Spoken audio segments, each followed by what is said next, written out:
తిరుపతి జిల్లా నాయుడుపేట పట్టణంలోని పాత బస్టాండ్ సెంటర్ వద్ద ఉన్న అంబేద్కర్ విగ్రహం వద్ద మాజీ ఎంపీ చింతామోహన్ కాంగ్రెస్ పార్టీ నాయకులతో కలిసి నిరసన తెలియజేశారు. ఈ సందర్భంగా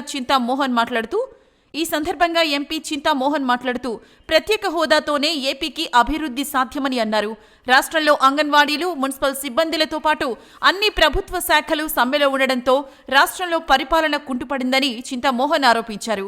సీఎం జగన్మోహన్ పాలన సొంత చెల్లికి కూడా నచ్చకపోవడంతోనే కాంగ్రెస్ పార్టీలో చేరిందని ఆయన విమర్శించారు. చెప్పుకొచ్చింది మంచి పార్టీ కాంగ్రెస్ పార్టీ. ఈ పార్టీలో నేను రాహుల్ గాంధీ ప్రధానమంత్రి అయ్యేంత వరకు ఒక్క నిమిషం కూడా నిద్రపోకుండా పనిచేస్తానని చెప్పింది మరి షర్మిలమ్మను మేము అందరం ఆహ్వానిస్తున్నాం. నాయుడుపేటకు కూడా తీసుకొని వస్తాం, మరి గూడూరుకు కూడా తీసుకొని వస్తాం. ఆ అమ్మ చేత కూడా మీటింగులు పెట్టిస్తాం. 10వ తేదీ ఆమె విజయవాడకు వచ్చి కాంగ్రెస్ పార్టీ కార్యాలయంలో జెండా లాగబోతా ఉంది. ఆ అమ్మ వాళ్ళు అక్కడ కూర్చొని పాల పిండి కేంద్రాల్లో కూర్చొని బిడ్డలకు, గర్భవతులకు భోజనం పెట్టాల్సినటువంటి అంగన్వాడీలు ఈరోజు ప్రతి ఇల్లు తిరిగి అడుక్కొని తింటున్నారు. ఇది పరిస్థితి. మరి అంతేకాదు మున్సిపాలిటీలో చెత్త ఇది చూడు ఎట్టద్దో అసహ్యంగా ఉంది. మున్సిపాలిటీలో కార్మికులు చెత్త ఎత్తేయటం లేదు. వాళ్ళకి జీతాలు కూడా ఇవ్వలేనటువంటి పరిస్థితుల్లో టీచర్లు స్ట్రైక్ చేస్తున్నారు.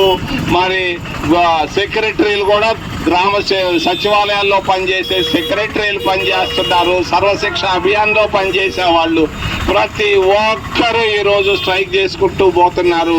పని జరగటం లేదు. అవినీతి మయమైపోయింది. జగన్మోహన్ రెడ్డి ప్రభుత్వం ప్రతిరోజు 100 కోట్ల రూపాయలు సంపాదించుకుంటున్నాడు. మందు పైన సంపాదిస్తున్నాడు బాగా. ఆయనే సొంత ఫ్యాక్టరీ పెట్టుకొని పనికి మాలిన మందు పోసి ఈ రోజు ఇళ్లలో ప్రతి ఒక్కరూ గుండె ఆగిపోతా ఉంది, మూత్రపిండాలు ఆగిపోతున్నాయి, ఊపిరితిత్తులు ఆగిపోతున్నాయి. ఈ విధంగా ఈ రోజు పరిస్థితులు ఉన్నాయని తెలియజేస్తూ అవినీతి బాగా పెరిగిపోయింది, అభివృద్ధి ఆగిపోయింది. ఈ రోజు ఆందోళనలు ఎక్కువైపోయినాయి. ఆంధ్రప్రదేశ్ రాష్ట్రం ఆందోళన ప్రదేశ్గా తయారైపోయింది, అవినీతి ప్రదేశ్గా తయారైపోయిందని తెలియజేస్తున్నాను.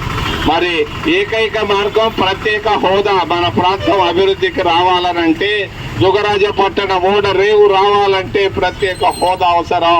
ఖచ్చితంగా ప్రతి ఇంటికి ఉద్యోగం కావాలి, ధరలు తగ్గాలి అని అంటే కాంగ్రెస్ పార్టీతోనే సాధ్యమని తెలియజేస్తూ కాంగ్రెస్ కు చక్కటి గాలి కొడతా ఉంది. గాలి కొడుతుండబట్టే ఆ షర్మిలమ్మ ఈరోజు వచ్చేసింది మన పార్టీలో, కాంగ్రెస్ పార్టీలోకి.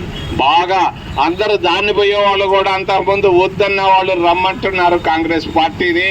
కాంగ్రెస్ పార్టీ ఒకటి దేశానికి, రాష్ట్రానికి శ్రీరామ రక్షణ తెలియజేస్తూ